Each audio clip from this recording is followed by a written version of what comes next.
మీటింగ్కి ఆహ్వానించిన ఝాన్సీ గారికి మరొకసారి వందనాలు. నాకు ఎంతో మంచి ఆతిథ్యాన్ని ఇచ్చి పెద్ద హృదయంతో స్వీకరించిన దేవదాసయ్య గారికి మా హృదయపూర్వక ధన్యవాదాలు. ఫోటోలు చూపిస్తే బాగా అర్థమవుతుంది, కానీ ఫోటోని వివరించాలి అనుకుంటే చాలా కష్టం. ఒక ఫోటో గురించి మాట్లాడదాం అని అనుకున్నాను. నా ఫోటో కాదు అది, ఒక ఫోటో గురించి అది బాగా ప్రఖ్యాతి కలిగించినటువంటి ఒక చిత్రకారుడు గీసినటువంటి బొమ్మ. ఆ చిత్రకారుడి పేరు హాల్మన్ హంట్. అతని పేరు హాల్మన్ హంట్. అతను చిత్రాలు వేసి వాటిని రకరకాల ప్రాంతాల్లో ఎగ్జిబిషన్స్ పెడుతూ ఉంటాడు. ఆ ఎగ్జిబిషన్స్లో చిత్రాలన్నీ అయిపోయిన తర్వాత చివరి రోజు ఒక పోటీ పెట్టాలన్నమాట. ఈ చిత్రాల్లో ఏ చిత్రము శ్రేష్టమైందో మీరు ఎంపిక చేసుకోండి అని. ఒక సంవత్సరం ఆయన గీసినటువంటి ఒక చిత్రానికి ఎంత పేరు వచ్చిందంటే ఆ చిత్రాన్ని కొన్ని సంవత్సరాల వరకు జ్ఞాపకం చేస్తున్నారు. ఇప్పటికీ కూడా హాల్మన్ హంట్ అనగానే ఆ చిత్రాన్ని జ్ఞాపకం చేసుకుంటారు. ఇందుకే ఆ చిత్రం ఏంటి అంటే ఒక యవనస్తుడు, కష్టపడి పనిచేసేటువంటి యవనస్తుడి యొక్క చిత్రం అన్నమాట. అతను రోజంతా కష్టపడ్డాడు, సాయంత్రం అయిపోయింది, చెమటలు తొక్కుకుంటూ ఉంటాడు అనమాట. ఆయన చిత్రం ఆయన్ని ఆ విధంగా తీశాడనమాట. తీసి సాయంకాలం అయిపోయింది కాబట్టి సేద తీర్చుకోవడానికి, కాస్త అలసలు తీర్చుకోవడానికి అక్కడ గోడ మీద చెయ్యి ఇలాగా ఆంచి ఇలాగా తల వాల్చుకొని ఉంటాడు. అది సాయంత్రం ఎలాగనంటే సూర్యుని కిరణాలు తన మీద పడుతూ ఉంటే దాని నీడ ఎంత గోడ మీద పడుతూ ఉంది. అది ఒక వరండా లాంటిది, ఎలాగ ఆనుకొని ఉంటాడు. ఎదురుగా కొంచెం పెద్ద వయసు ఒక ఆమె ఉంటుంది, బహుశా తల్లి అని మనం అర్థం చేసుకోవాలి. దేవునికి తల్లి. ఆ తల్లి ఈ బాబును చూస్తూ ఉండదు, ఈ బాబు యొక్క నీడను చూస్తూ ఉంటుంది. ఆమె ముఖంలో ఆందోళన చాలా స్పష్టంగా కనబడుతుంది. ఇతర ముఖంలో నీరసం అంతా అంటే సాయంత్రం అయిపోయింది కదా, అలాంటి పరిస్థితి తన ముఖంలో ఉంటే ఈమె ముఖంలో ఆందోళన ఉంటుంది. అక్కడంతా చెక్కలు ఉంటాయి. దాన్ని బట్టి మనం అర్థం చేసుకుంటే అతను ఒక వడ్రంగి అని అనుకోవచ్చు. వెనక గోడ మీద కొన్ని చెక్కలు ఆంచి ఉంటాయి. ఆ చెక్క మీద ఒక చెక్క మీద ఈయన నీడ పడుతూ ఉంది. ఆ నీడను చూసి ఈయన ఆందోళన చెందుతూ ఉంది. ఆ నీడ ఎలా ఉంటుందంటే ఇలా ఉంటుంది అన్నమాట, ఒక శివాకారంలో. ఆమె ఆందోళన చెందుతూ ఉంది. ఆ చిత్రానికి చాలా పేరు వచ్చింది. కింద ఆ చిత్రకారుడు ఒక మాట రాశాడు ఇంగ్లీష్లో, right from the childhood he never miss his mission అని. చిన్ననాటి నుంచి కూడా తనకి ఇవ్వబడినటువంటి ఉద్దేశాన్ని తాను ఎప్పుడు కూడా కోల్పోలేదు. చిన్ననాటి నుంచి కూడా తనకి ఇవ్వబడినటువంటి పనిని ఎప్పుడు మర్చిపోలేదు అనే భావాన్ని ఇచ్చేటట్టు రాశారు. ఆ చిత్రానికి చాలా పేరు వచ్చింది. ఇందుకే ఆ చిత్రం ఎవరి గురించి అంటే యేసుక్రీస్తు ప్రభువారి గురించి. యేసుక్రీస్తు ప్రభువారి యొక్క జీవితం 12వ ఏట దాకా మనకు తెలుసు. ఆ తర్వాత మళ్ళీ 30వ ఏట ఆయన పరిచర్య ఆరంభం అయినప్పుడు మళ్ళీ మనకు తెలుస్తుంది. మధ్యలో 18 సంవత్సరాలు ఏమైందో తెలియదు. చాలా రకాలైనటువంటి అపోహలు, చాలా రకాలైనటువంటి తప్పుడు బోధలు ఉన్నాయి భారతదేశంలో. కొంతమంది ఆ 18 సంవత్సరాలు భారతదేశం వచ్చి భారతీయ మరి శాస్త్రుల దగ్గర ఆయన నేర్చుకున్నాడని, యోగా నేర్చుకున్నాడని, రాజయోగా నేర్చుకున్నాడు కాబట్టి ఆయన నీటి మీద నడవగలిగాడని, రాజయోగా నేర్చుకున్నాడు కాబట్టి సిద్ధ సమాధి యోగా అంటారు దాంట్లో, అది చేశాడు కాబట్టి చనిపోయినట్టు 3 రోజులు ఆయన సమాధిలో ఉన్నాడు, 3వ రోజున బయటకు వచ్చాడని కొంతమంది బోధిస్తూ ఉంటారు. అది సాధ్యమా? అలా జరగడానికి సాధ్యమా? కొన్ని పురాతనమైనటువంటి గ్రంథాలను ఎత్తి చూపించి ఈ గ్రంథాల్లో ఈ విధంగా రాసింది అని వాళ్ళు అంటూ ఉంటారు. ఒక రష్యన్ రచయిత ఆయన నవలలు రాసేవాడు, కథలు రాసేవాడు. ఆయన రాసినటువంటి ఒక గ్రంథాన్ని చూపిస్తూ ఆ గ్రంథంలో ఉన్నది కాబట్టి యేసుక్రీస్తు ప్రభువారు భారతదేశానికి వచ్చి భారతదేశంలో నేర్చుకున్నాడు అని చెప్తూ ఉంటారు. ఆ విధంగా ఒకసారి నన్ను కొంతమంది ప్రశ్నించినప్పుడు దానికి నేను జవాబు ఇవ్వాల్సి వచ్చింది. ఆ జవాబు TV9లో వచ్చేటువంటి ప్రోగ్రాంలో నేను ఆ వ్యక్తికి ఫోన్ చేసి చెప్పాను, నువ్వు వస్తే నేరుగా నీ స్టేషన్ కూర్చోబెట్టి స్టూడియోలో నీకు ఆన్సర్ ఇస్తాను, ప్రజలందరికీ కూడా తెలుస్తుంది అని అతనితో అన్నాను. అతని పేరు టీవీ రమణమూర్తి అనేటువంటి ఆయన ఒక మ్యాగజైన్ ప్రచురిస్తాడు. ఆ మ్యాగజైన్లో ఇది రాసుకుంటూ వచ్చేసాడు, యేసు ప్రభువారు భారతదేశానికి వచ్చి ఆయన నేర్చుకున్నాడని. ఆయన ఫోన్ చేసి మరి ఈ మ్యాగజైన్ ఎట్లా రాశారు, నేను టీవీ ప్రోగ్రాంలో దాన్ని రండి మీకు రానుకోని ఖర్చులు ఇస్తాను. గుంటూరు నుంచి ఆయన రానుకోని ఖర్చులు ఇస్తాం రండి అని అన్నాం. నాకు రావడానికి టైం లేదు అన్నాడు. మీరు టైం చెప్పండి, నేను మేనేజ్కొని వస్తాం, మీ ఇంటి దగ్గర షూట్ చేస్తాం అన్నాను. నాకు దానికి కూడా టైం లేదు అన్నాడు. ఇంకా అప్పుడు చిరాకు వచ్చి ఆయనతో అన్నాడు, దమ్ముంటే చూసుకో, నేను పలానా రోజు నిన్ను అడిగాను, నువ్వు రానన్నావు, నీకు చేత కాదు, నీకు దమ్ము లేదు, నీ సిగ్గు తీస్తావు. నేను ఎందుకు యేసు ప్రభు భారతదేశంలోకి రాలేదని చెప్తాడో నేను ఇస్తాను కారణం. దమ్ముంటే జవాబు ఇవ్వాలని ఆయన టీవీ షోలో డైరెక్ట్గా పేరు పెట్టి చెప్పాడు. టీవీ రమణమూర్తి ఈ విధంగా అన్నాడు, ఆయనకి దమ్ము లేదు ఇక్కడికి రావడానికి, ఆయనకి సిగ్గు లేదు ముఖం చూపించుకోవడానికి. ఆయన ఈ కారణాలు పెట్టి యేసు ప్రభు భారతదేశంకి వచ్చాడు అని చెప్పాడు. ఆయన రాలేదు అంటానికి ఇవి కారణాలు చెప్తాను అని అన్నాను. ఏంటి కారణాలు అంటే, మొదటి కారణం ఇది. ఒకవేళ మీ యొక్క బయాలజీ పుస్తకాన్ని ఎవరు రాశారు అని అంటే, బయాలజీ సార్ రాశారండి అని అంటారు, బయాలజీ ప్రొఫెసర్ రాశారు అంటారు. హిస్టరీ పుస్తకాన్ని ఎవరు రాశారంటే, హిస్టరీ చదివినటువంటి ఆయన రాశాడు అని అంటారు. మరి తెలుగు పుస్తకాన్ని ఎవరు రాశారు అంటే, తెలుగు పండితుడు రాసి ఉంటాడండి అంటారు. మరి తెలుగు పండితుడు ఏం బోధిస్తాడు? తెలుగునే బోధిస్తాడు. బయాలజీ సార్ ఏం బోధిస్తాడు? బయాలజీనే బోధిస్తాడు. యేసు ప్రభు ఒకవేళ భారతదేశంకి వచ్చి యోగా నేర్చుకుంటే ఆయన విషయానికి వెళ్ళి ఏం నేర్పించాలి? యోగా నేర్పించాలి. కానీ మరి ఆయన ఏం నేర్పిస్తున్నాడు? యోగా నేర్పించట్లేదు. ఆయన యూదా ధర్మశాస్త్రం గురించి మాట్లాడుతున్నాడు. తెలుగు సార్ని ఇంగ్లీష్ బోధించమంటే ఎలా ఉంటుంది? బయాలజీ సార్ని ఫిజిక్స్ చెప్పమంటే ఎలా ఉంటుంది? కెమిస్ట్రీ సార్ని హిస్టరీ చెప్పమంటే ఎలా ఉంటుందో, అదేవిధంగా యోగా నేర్చుకున్నటువంటి యేసు ప్రభుని యోగా ధర్మశాస్త్రం గురించి బోధించమంటే అలాగే ఉంటుంది. పైగా యేసు ప్రభు వారు మాట్లాడుతూ ఉంటే యోగా ధర్మశాస్త్రం గురించి యూదా దేశపు పండితులు ఇటువంటి జ్ఞానం ఇది ఎక్కడి నుంచి వచ్చింది, ఇంత అధికారపూర్వకంగా ఎలా మాట్లాడగలిగాడు అని అనలేకపోయారు. కాబట్టి ఇది నా మొదటి కారణం. రెండో కారణం చెప్తాను.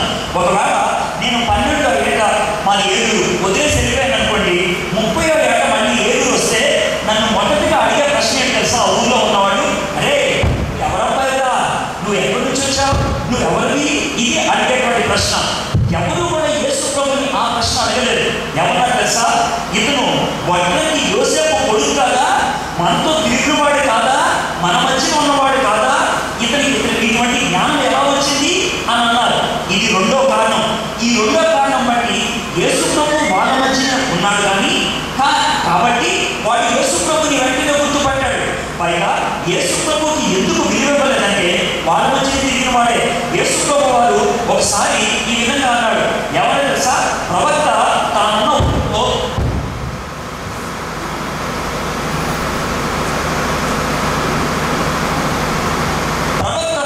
ఊరిలో విలువ లేని వాడు అని అన్నాడు. ఎందుకంటే తాను అక్కడ తిరిగిన వాడు కాబట్టి, అరే వీడు వడ్డబడ్డా మనతో తిరిగినోడు, వీడి మాటలు మనం లెక్క చేసేది అనేటువంటి అపనమ్మకాన్ని చాలాసార్లు కనపరిచారు. ఎందుకంటే వాళ్ళ మధ్య తిరిగిన వాడు కాబట్టి. ఇది రెండవ కారణం. యేసుక్రీస్తు ప్రభువారు ఆ 18 సంవత్సరాలు వాళ్ళ మధ్యనే ఉన్నాడు అనడానికి. మూడవ కారణం ఏంటంటే, చరిత్ర చెప్తుంది యేసు ప్రభు వారు పుట్టిన తర్వాత మరియమ్మకి కొంతమంది కొడుకులు కొంతమంది కుమారులు కూడా పుట్టారు. అందులో ఇద్దరు పేర్లు మనకు తెలుసు. ఒక ఆయన పేరు యూదా, ఇంకొక ఆయన పేరు యాకోబు. వీళ్ళ పేర్లు కూడా మనకు తెలుసు. వాడు స్వయాన మరియమ్మ కడుపున పుట్టినవాడు. ఈ విధంగా యోసేపుకి మరికొంతమంది పిల్లలు పుట్టిన తర్వాత చచ్చిపోయారు. మరి ఆయన చనిపోయిన తర్వాత యేసయ్య పెద్ద కుమారుడు కాబట్టి ఆయనకి ఇంటి మీద బాధ్యతలు ఉన్నాయి కాబట్టి ఆయన కష్టపడి ఇంటిలో పనిచేసి కుటుంబ బాధ్యతలు నెరవేర్చేవాడు. మీకు ఒక విషయం తెలుసు కదా, యేసు ప్రభు వారు శిలువ మీద చనిపోయేటప్పుడు మరియమ్మ యొక్క బాధ్యతను యోహానుకు అప్పగించాడు. ఎందుకని అప్పగించాల్సి వచ్చింది? పెద్ద కుమారుడి యొక్క బాధ్యతని. యూదా సంస్కృతిలో ఉన్నటువంటి యేసయ్య బాధ్యత మర్చిపోయేవాడు కాదు. బాధ్యత మర్చిపోయేవాడు ఇల్లు వదిలేసి వెళ్ళిపోతాడు, ఊరు వదిలేసి వెళ్ళిపోతాడు, తనకు కావాలని చులాయిగా తిరగడానికి ప్రయత్నం చేస్తాడు. ఒక వయసు వచ్చేదాకా ఇంటి బాధ్యతలన్నీ ఆయన చూసుకుంటూ వచ్చాడు. కాబట్టి ఈ మూడు కారణాలను బట్టి యేసుక్రీస్తు అక్కడే ఉన్నాడు. యేసుక్రీస్తు యూదా ధర్మాన్ని నేర్చుకున్నాడు. యేసుక్రీస్తు భారతదేశానికి రాలేదు అని చెప్పాల్సి వచ్చింది. సరే, ఈ మాటలన్నీ ఎందుకు చెప్తున్నానంటే, మీలో మిమ్మల్ని ఎవరైనా ఈ విధంగా మభ్యపెట్టి కొంచెం సత్యాల నుంచి పక్కకు పెట్టడానికి ప్రయత్నం చేస్తారు. వాళ్ళకి కొంచెం సమాధానం ఇవ్వగలిగితే బాగుంటుంది. సమాధానం ఇవ్వకుండా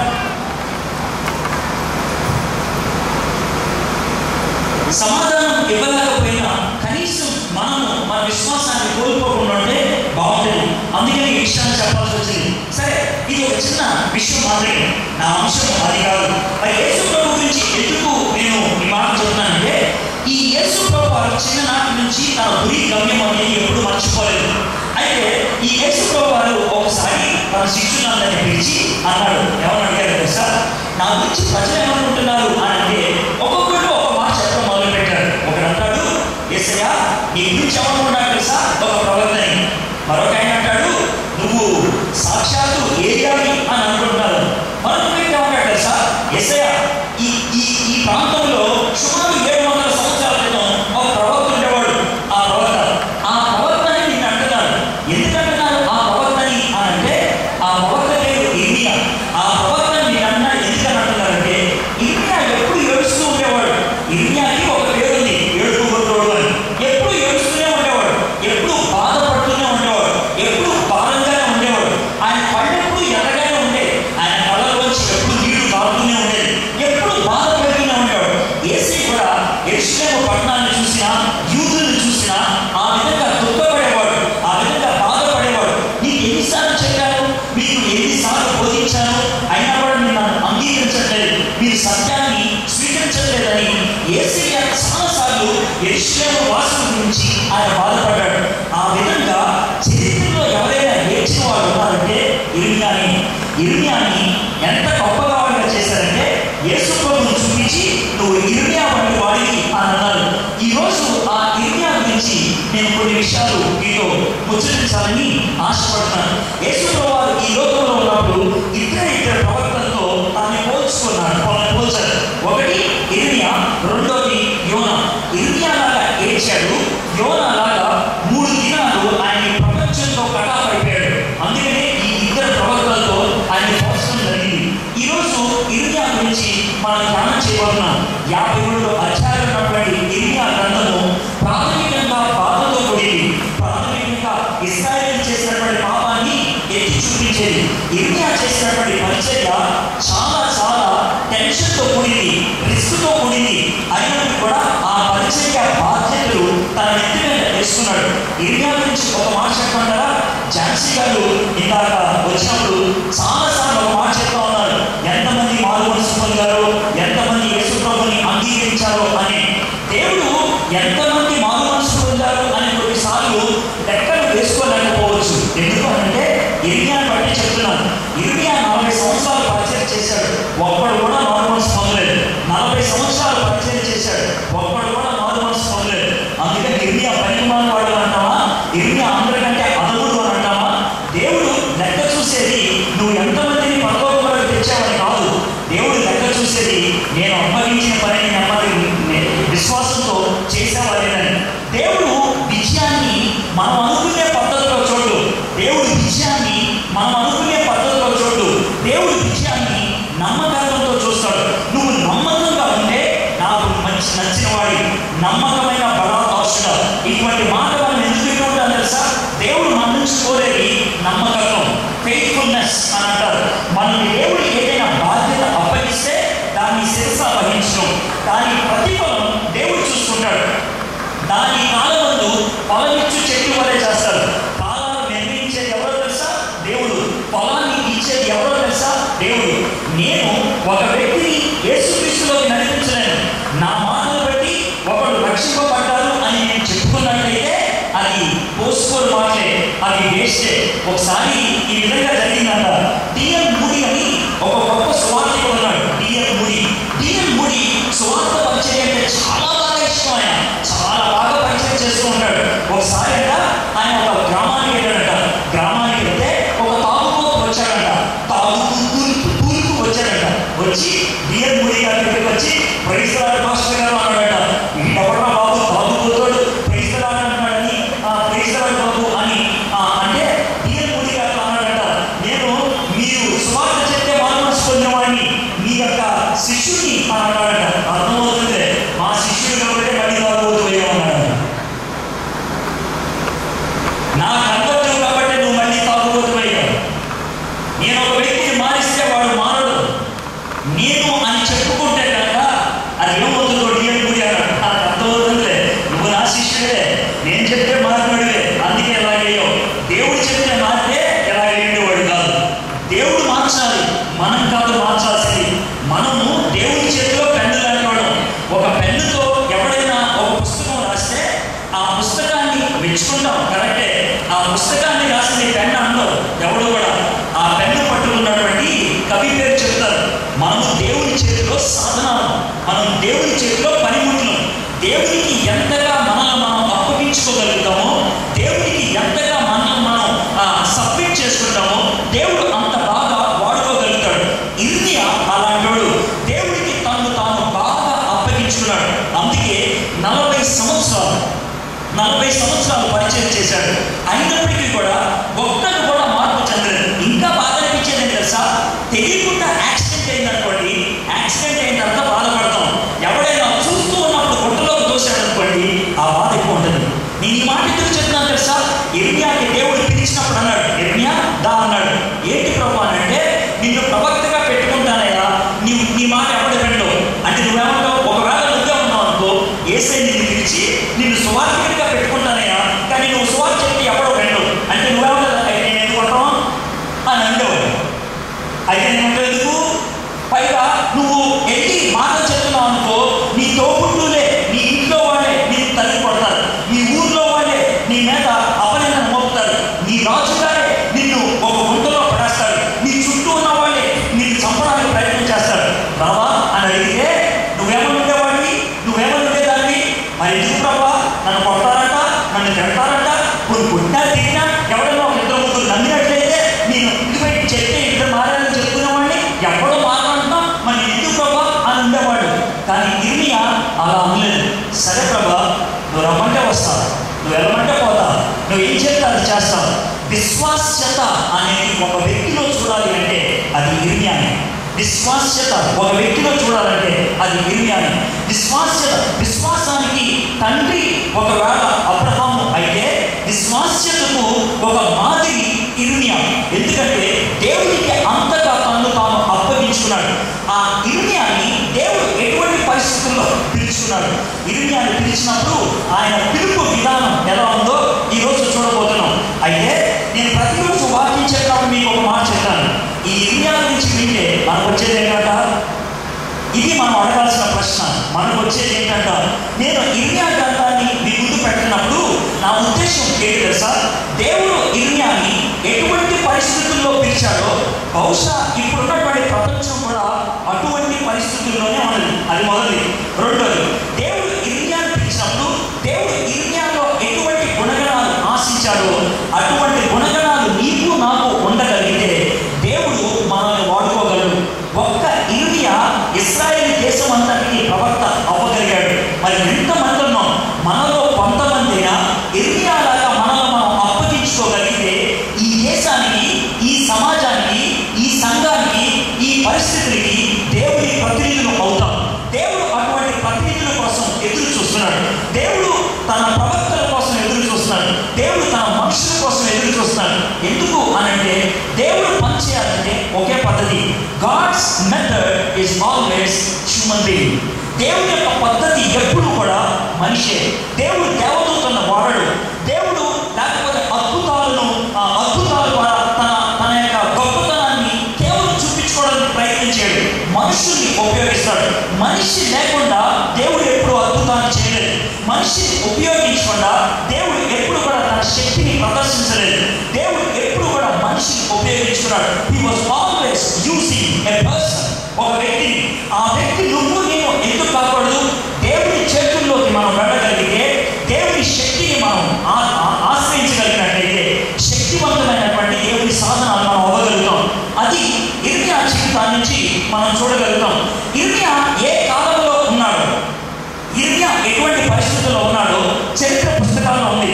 2వ దినవృత్తాంతముల గ్రంథము పుస్తకాలు తీయగలదు. నేను చాలా చెప్తాను. 33 నుంచి 36 అధ్యాయాల మధ్యన ఇర్మియా ఎటువంటి పరిస్థితుల్లో ఉన్నాడో చరిత్ర మనకు కనబడుతుంది. 2వ రాజుల గ్రంథం 23వ అధ్యాయం నుంచి 25వ అధ్యాయం దాకా, 2వ రాజుల గ్రంథం 23 నుంచి 25వ అధ్యాయం దాకా, అదేవిధంగా 2వ దినవృత్తాంతములు 33 నుంచి 36 దాకా. ఈ భాగాల్లో ఇర్మియా ఎటువంటి పరిస్థితుల్లో లేకపోతే ఎవరి కాలంలో ఆయన ప్రవక్తగా ఉన్నాడో మనం చూస్తూ ఉంటాం. సరే, ఆ కాలంలో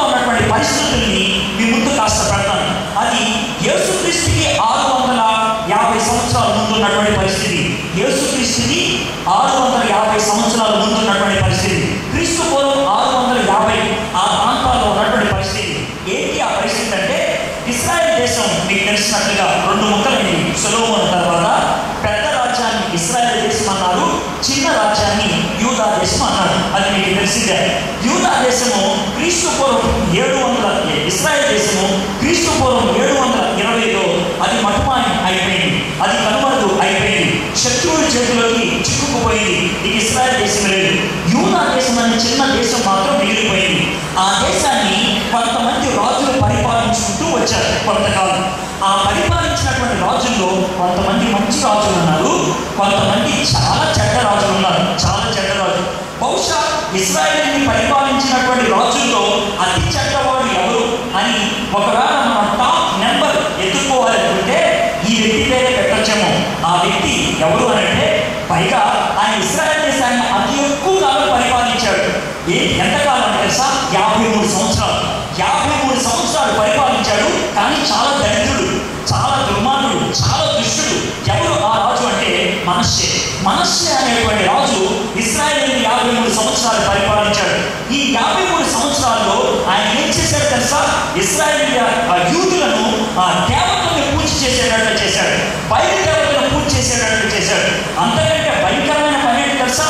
మనం చర్చిలోకి వెళ్ళామనుకోండి, చర్చిలో ఇలాంటి పవిత్ర స్థలంలో ఇలాగ సిలువ ఉంటుంది, అంతే కదా? సిలువ కదా ఉంటుంది. ఏ చర్చిలోకి వెళ్ళినా కూడా సిలువే కదా.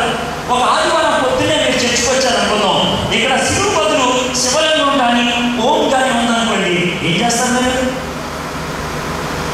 ఒకసారి ఆలోచించండి, అయ్యి బాబాయ్ ఏంటిది, ఏమైపోయింది ఇక్కడ అని అనుకుంటారు లేదా?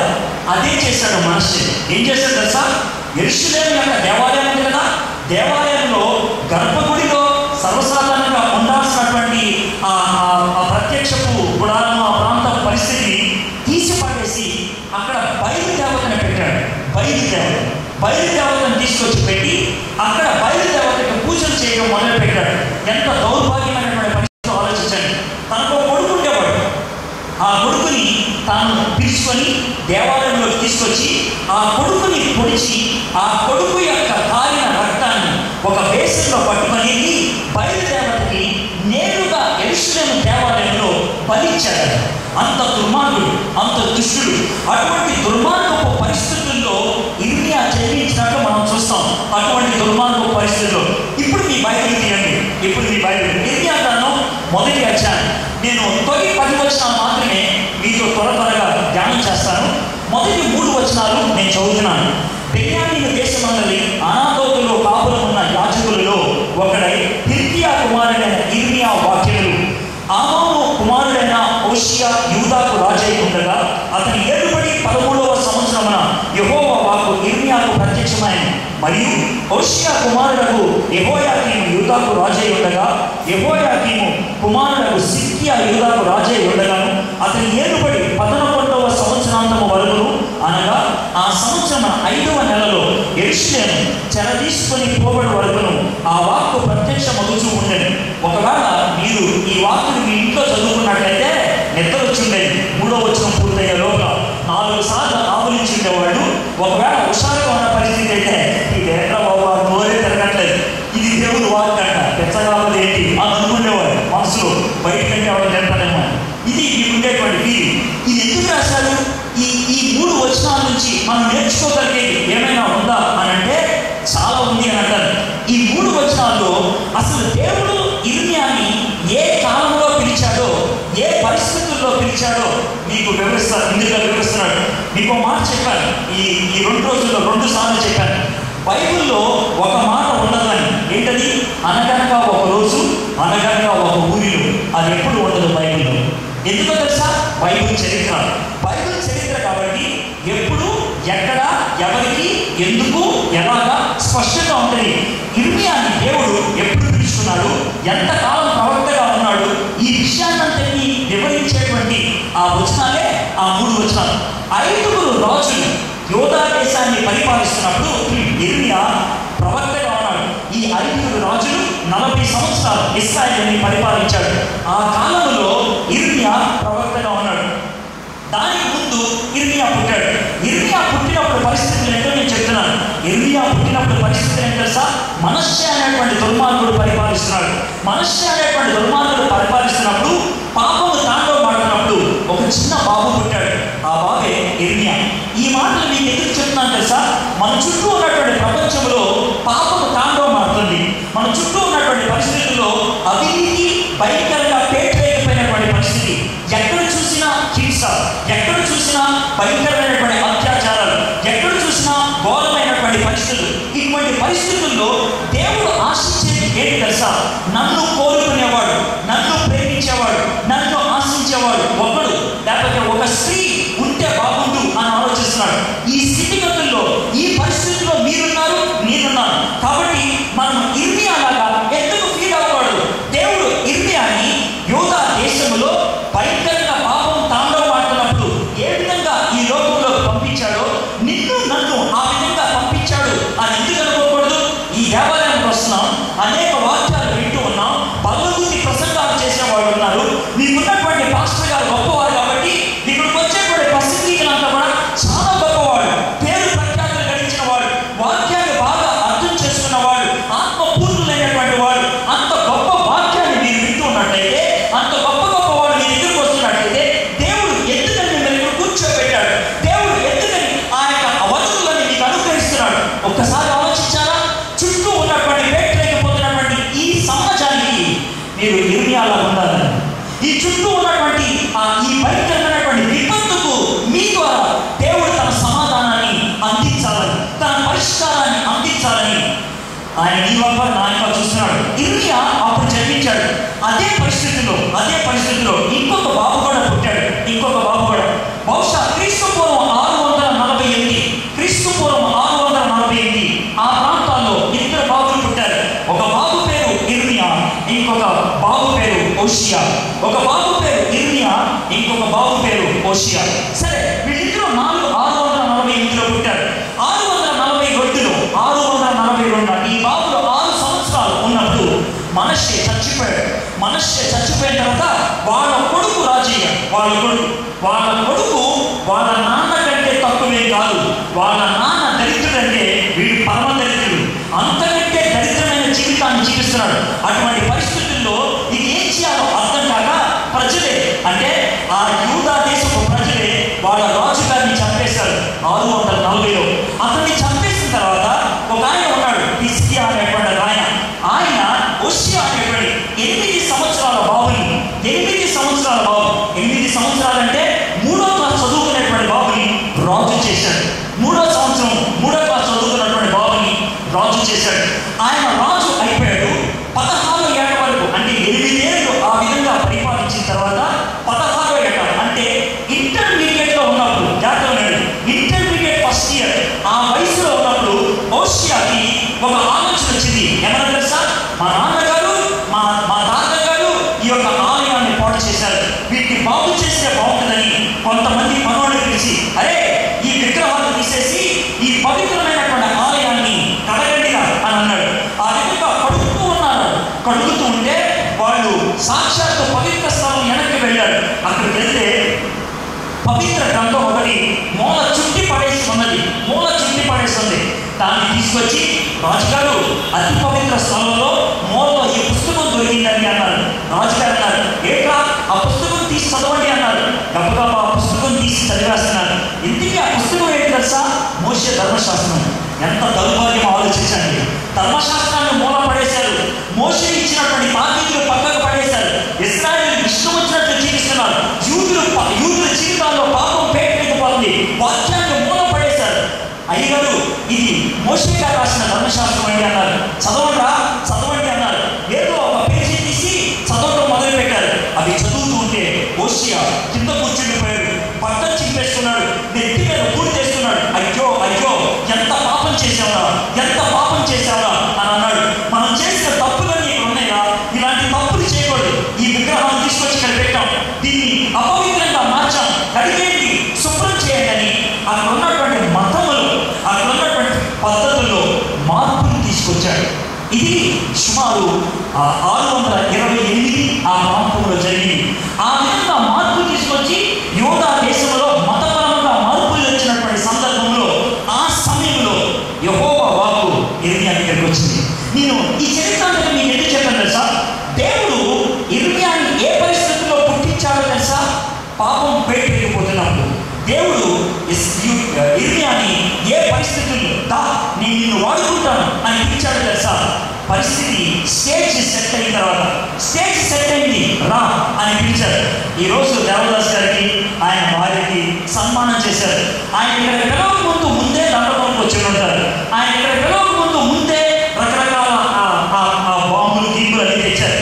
అన్ని సెపరేట్ చేసి రండి సార్ ఇక్కడ కూర్చోండి మీకు దండేస్తామన్నారు. ఎందుకో తెలుసా? ప్లాన్ చేశారు కాబట్టి, ప్రిపేర్ అయ్యారు కాబట్టి.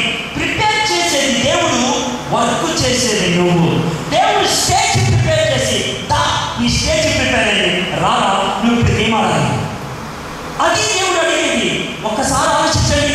అంత స్టేజ్ ప్రిపేర్ చేసిన తర్వాత దేవుడు ఆశించి ఈ కుర్చీ ఆయన కోసం అండి, ఈ దండ ఆయన కోసం అండి, ఈ యొక్క స్టాలు ఆయన కోసం అండి, రమ్మంటే రావట్లేదు అంటాడు.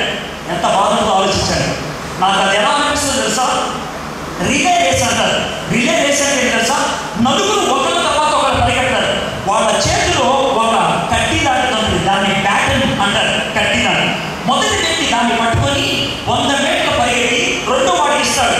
వాడు పట్టుకొని 100 మీటర్లు పరిగెత్తి మూడో వాడికి ఇస్తాడు. వాడు పట్టుకొని పరిగెట్టుకుంటా 4వ వాడికి ఇస్తాడు. వాడు ముగిస్తే ఏమైపోయినట్టు అనమాట. ఒకసారి ఆలోచించండి. మీరు రెండో వ్యక్తి, మీరు బ్యాటన్ పట్టుకొని పరిగెట్టుకుంటా 100 మీటర్లు పరిగెట్టారు. 100వ మీటర్కి వెళ్ళంగానే మీరు ఎవరి కోసం చూస్తారు? మూడో వ్యక్తి కోసం. అతను ఉన్నారు కదా, ఒకవేళ అతను అక్కడ లేకపోతే ఓడిపోయినట్లే కదా. మన లైఫ్లో చాలాసార్లు జరిగింది. పరిగెట్టుకుంటా ఒక ఆయన వస్తాడు, నీకోసమేనా స్టేజ్ సెట్ చేసి పట్టుకో అని అంటే మనం లేనిపోయిన వంకలు చెప్పి పారిపోతూ ఉంటాం. దేవుడు ఇర్మియా కోసం స్టేజ్ సెట్ చేసి ఇర్మియా దా అని అన్నాడు.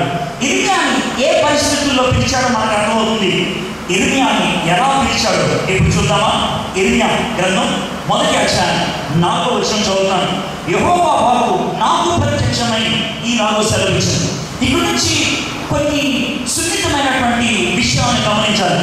యెహోవా వాక్కు నాకు ప్రత్యక్షమై ఈలాగూ సెలవిచ్చింది. ఈ ప్రత్యక్షత యెహోవా ఇచ్చాడు. దేవుడు పూనుకున్నాడు. దేవుడు తానే ఒక ప్రయత్నం చేస్తున్నాడు.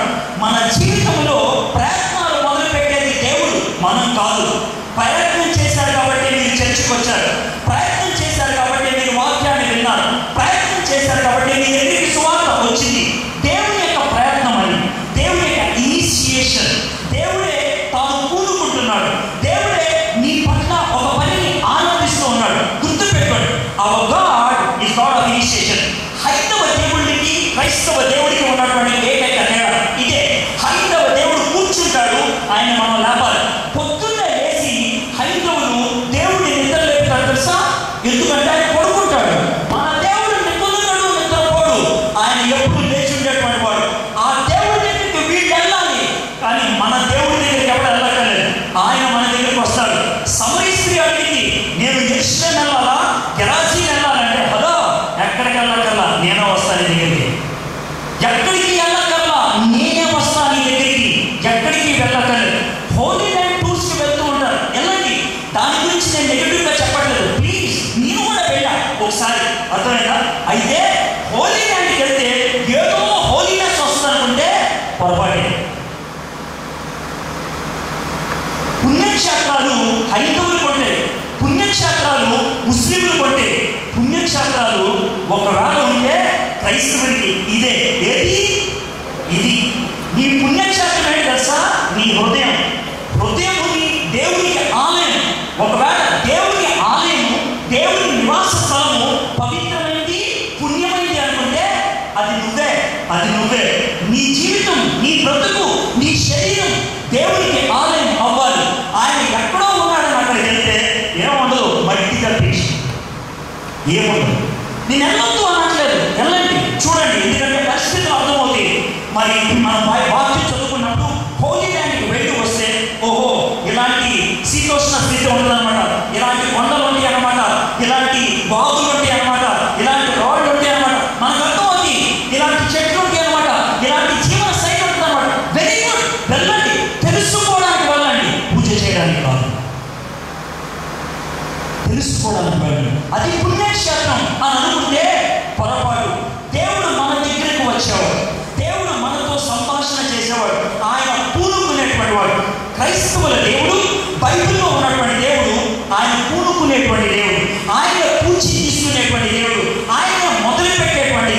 అందుకని యెహోవా నాకు ప్రత్యక్షమై ఇలాగ సెలవిచ్చింది.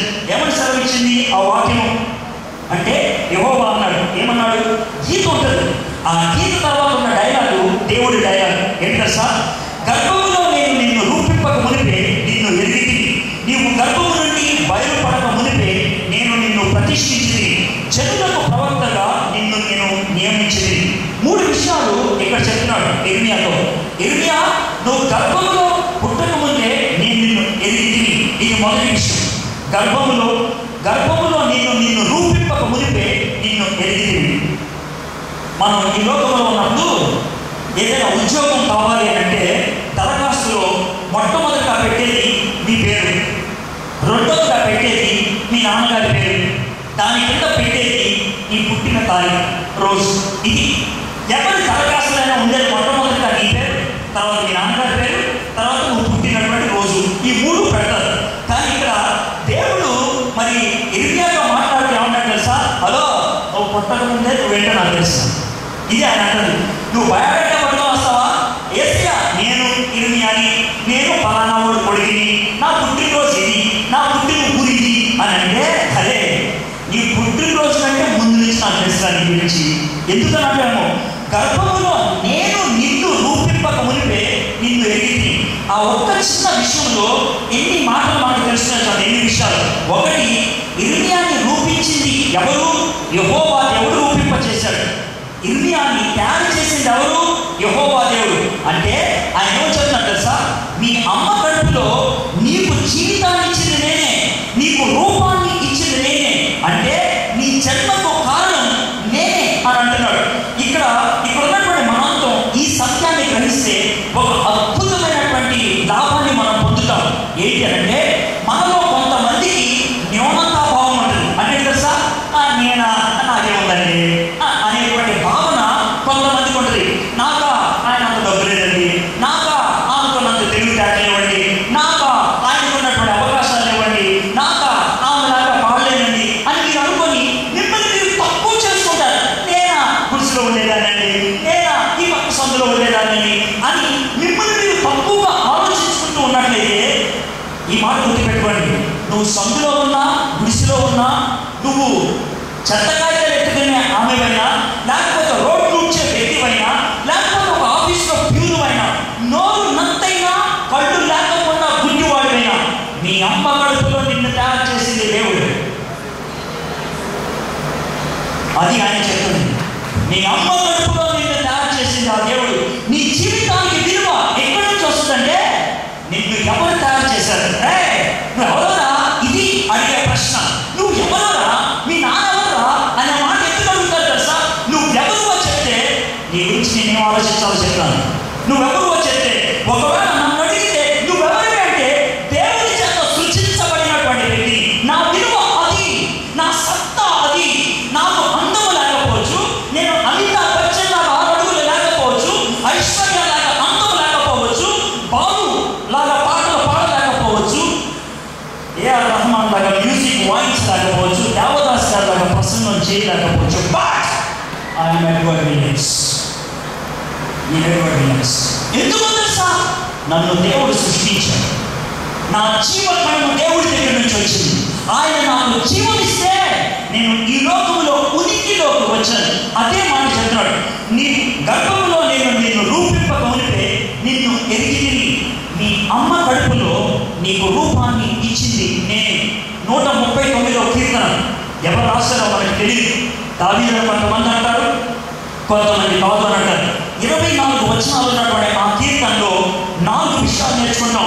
మొదటి 6 వచనాలు దేవుడు సర్వజ్ఞాని, తర్వాత 6 వచనాలు దేవుడు సర్వశక్తిమంతుడు, తర్వాత 6 వచనాలు దేవుడు సర్వజ్ఞాని. 3 విషయాలు చెప్తున్నాడు. మొదటి 6 వచనాలు సర్వజ్ఞాని అంటే నువ్వు మాట్లాడక ముందే నీ మాటలు తెలుసు, నువ్వు ఆలోచించక ముందే నీ ఆలోచనలు ఆయనకి తెలుసు. ఇది మొదటి 6 వచనాల్లో. తర్వాత 6 వచనాల్లో దేవుడు సర్వశక్తిమంతుడు. నీ తల్లి కడుపులో నువ్వు చిన్న పిండంగా ఉన్నప్పుడు ఆయన చూశాడు.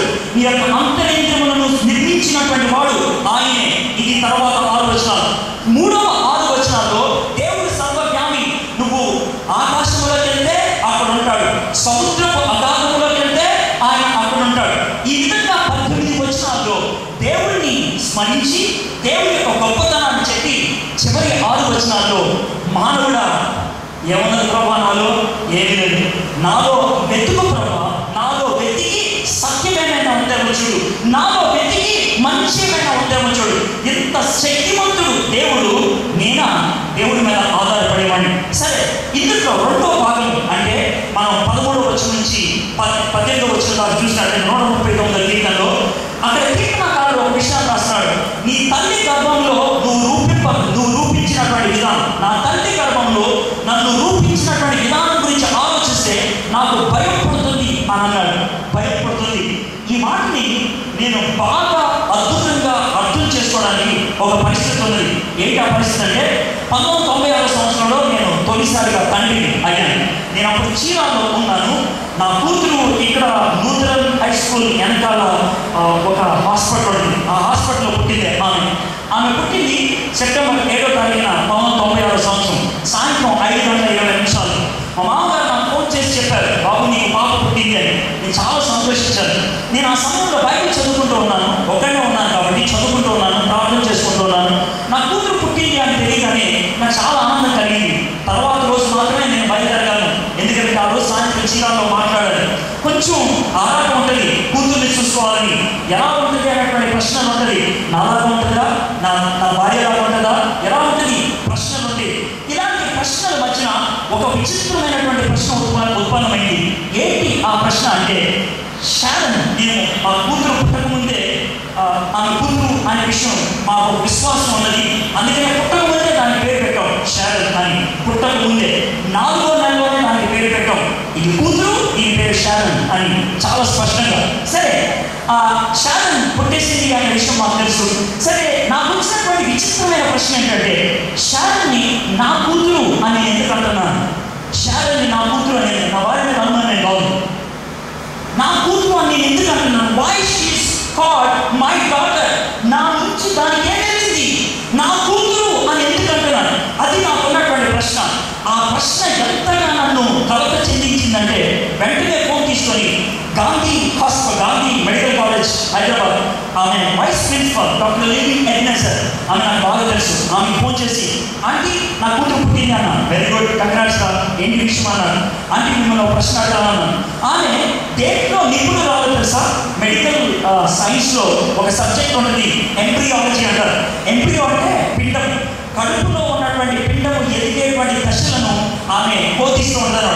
ఆమె పండితురాలు. ఆమెను అడిగాను, ఆంటీ నా కూతురు పుట్టింది అన్నాను. వెరీ గుడ్, అయితే ఏంటి ప్రశ్న అని. ఆంటీ నా కూతురికి ప్రాణం ఎక్కడి నుంచి వచ్చింది ఆంటీ అన్నాను. అది నన్ను అడిగిన ప్రశ్న. నా కూతురికి ప్రాణం ఎక్కడి నుంచి వచ్చింది ఆంటీ? ఆమె నవ్వుతూ నువ్వెవరుకున్నావు అని. అంటే నా దగ్గర 3 ఆన్సర్లు ఉన్నాయని. చెప్పాయా? 3 ఏంటి అని. 1 నా దగ్గర నుంచి, 2 నా భార్య దగ్గర నుంచి, 3వది గొడవ లేకుండా ఉండడానికి 50-50 అన్నాను. అని నా దగ్గర సగం, నా భార్య దగ్గర సగం అన్నాను. అని అంటే సగం ప్రాణం ఎక్కడ ఉంటుందా అన్నది. మొదలంటే 3 తీసేయాలన్నది. ఇక 2. అయితే నా దగ్గర నుంచి, నా భార్య దగ్గర.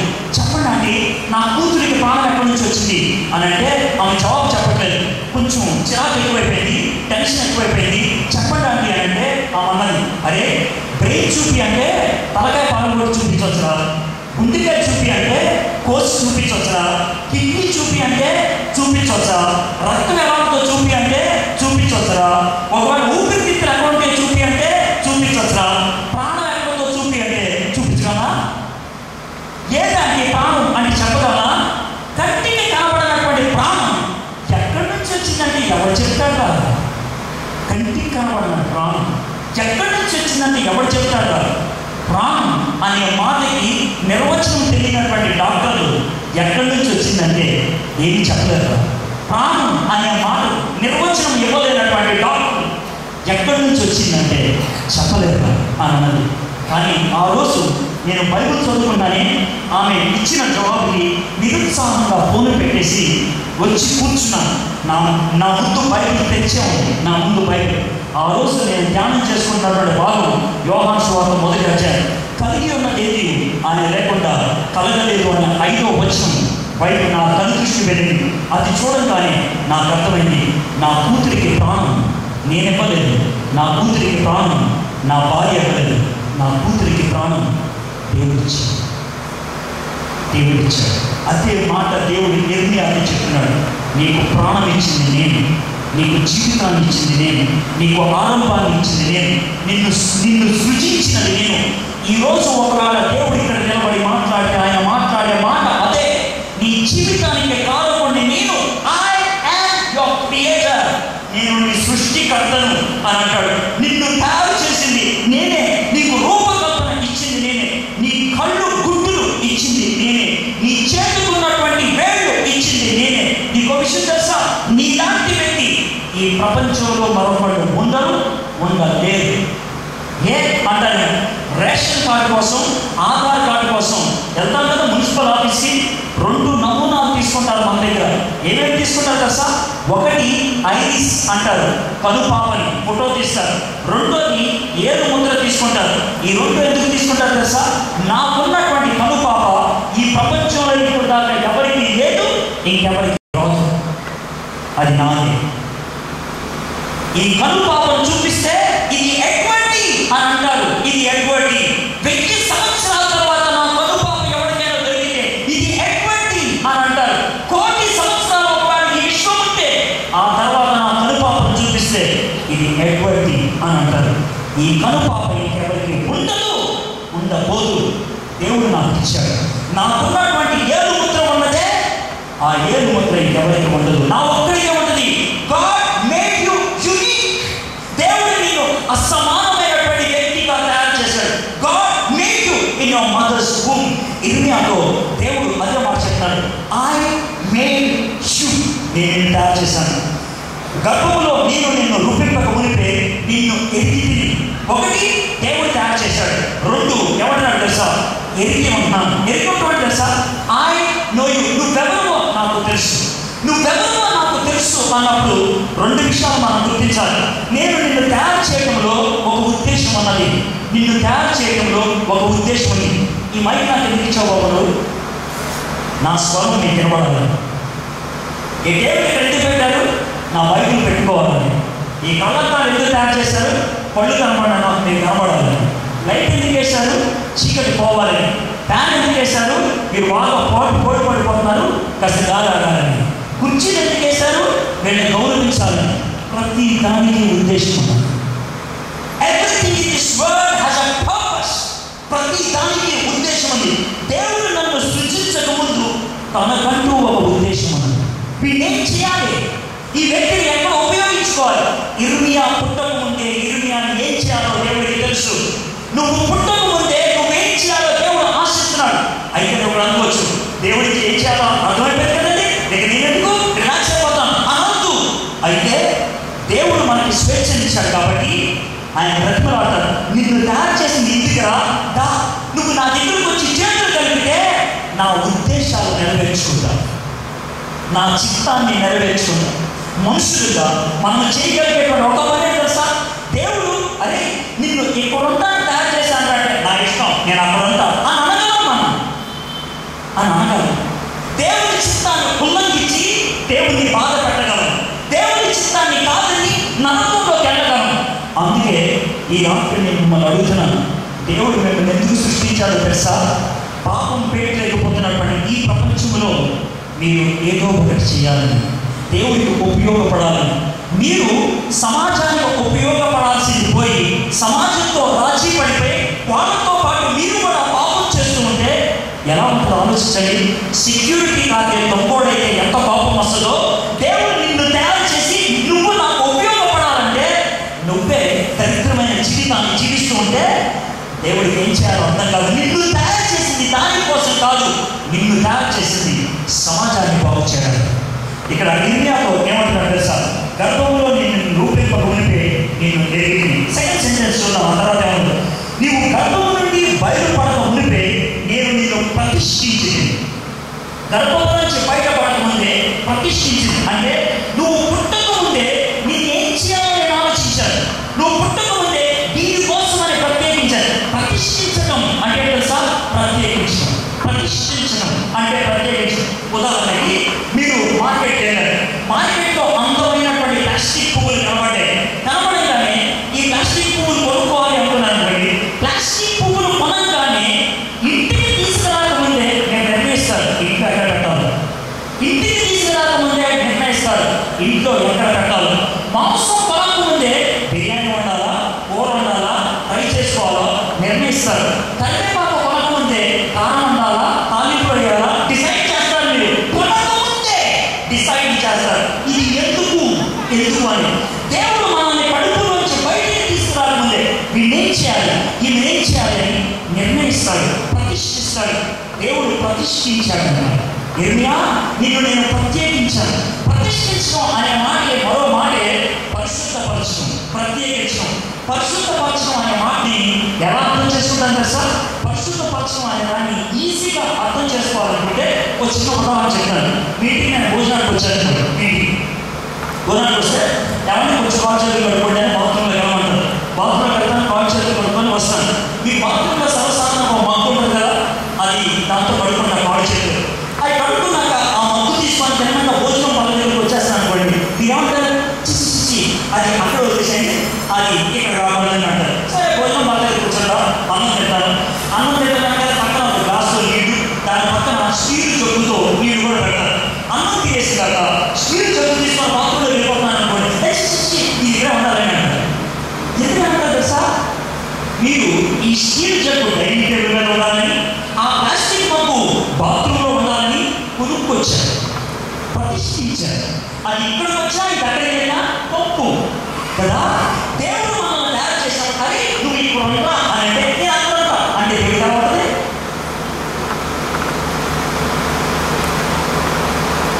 అపవిత్రపరచుకోవడం అంటే అదే.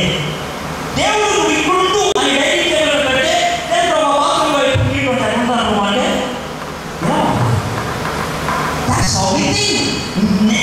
అందుకే ఇర్మియా చాలా స్పష్టంగా ఇర్మియాకి దేవుడు చెప్తాడు, నేను నిన్ను ప్రతిష్ఠించాను, నువ్వు ఇక్కడుంటాను, నువ్వు ప్రతిష్ఠించబడిన వ్యక్తివి, ప్రత్యేకించబడినటువంటి వ్యక్తివి. తర్వాత చెప్పేసాడు, చెడులకు ప్రవక్తగా నిన్ను నియమించి, చెడులకు ప్రవక్తగా మొదటి వచనం నిన్ను తయారు చేశాను, రెండో వచనం నేను నిన్ను ప్రత్యేకించాను, మూడో వచనం నీ ఉద్యోగం ఏంటో నేను నిర్ణయించాను. ఏంటో సార్, నువ్వు నాకు ప్రవక్తగా ఉండాలి, నువ్వు నాకు ప్రవక్త, నా నోటి మాటగా నువ్వు ఉండాలి, నా నోటి పూరగా నువ్వు ఉండాలి. పాత నిబంధనలో కొంతమంది ప్రవక్తలుగా ప్రత్యేకించుకొని వాళ్ళతోనే దేవుడు మాట్లాడేవాడు, వాళ్ళతోనే దేవుడు మాట్లాడేవాడు, వాళ్ళ ద్వారానే దేవుడు మాట్లాడుతూ ఉండేవాడు. కొత్త నిబంధనలో ఆ పరిస్థితి దేవుడు అందరితో మాట్లాడాలని ఇష్టపడతాడు. నీతో మాట్లాడతాడు, నాతో మాట్లాడతాడు, నాతో మాట్లాడి నా ద్వారా నీతో మాట్లాడటానికి ఇష్టపడతాడు. మనము ప్రవక్తలు. నువ్వు కాలేజీలో చదువుకుంటున్నావా? నీ కాలేజీలో నువ్వు దేవుని ప్రవక్తని. నువ్వు ఒక ఆఫీస్లో ఉద్యోగం చేస్తున్నావా? ఆ ఆఫీస్లో దేవుని ప్రవక్తని. నువ్వు ఒక ఇంటిలో కూలి పని చేస్తున్నావా? ఆ ఇంటికి నువ్వు దేవుని ప్రవక్తని. దేవుని ఆశ నువ్వు నా ప్రవక్తగా ఉండాలి, నా రాయబారిగా ఉండాలి. ఈ రాత్రి మిమ్మల్ని చేతులు జోడించి అడుగుతున్నాను, దేవుని కోరిక అదే, దేవుని తపన అదే. నా పనివాళ్ళు ఏది, నా ప్రవక్తలు ఏది, నా మనుషులే. నేను సృష్టించాను, నిన్ను తయారు చేశాను, నిన్ను ప్రత్యేకించాను, నా నోటి పూరగా ఉండాలి అని దేవుడు ఈ రాత్రి నేను అడుగుతుంటే నువ్వేం జవాబు చెప్తావు? ఒకసారి ఆలోచించి 3 విషయాలు చెప్పిన ఆ తర్వాత ఏమైనా చూద్దాం. 6వ వచనం, నిన్ను ప్రతిష్ఠించింది జనులకు ప్రవక్తని నియమించింది. అందుకు ఇర్మియా వచ్చినటువంటి జవాబు, అందుకు అయ్యో ప్రభువు యెహోవా చిత్తనిచ్చుము, నేను బాలుడిని, మాటలాడుటకు నాకు శక్తి చాలదని నేను అనగా. మనలో చాలా మంది ఉపయోగించేటువంటి సాకు ఇర్మియా ఉపయోగిస్తున్నారు. ఏమన్నా తెలుసా? బాగా చెప్పుకోలేదు, నేను వచ్చాను.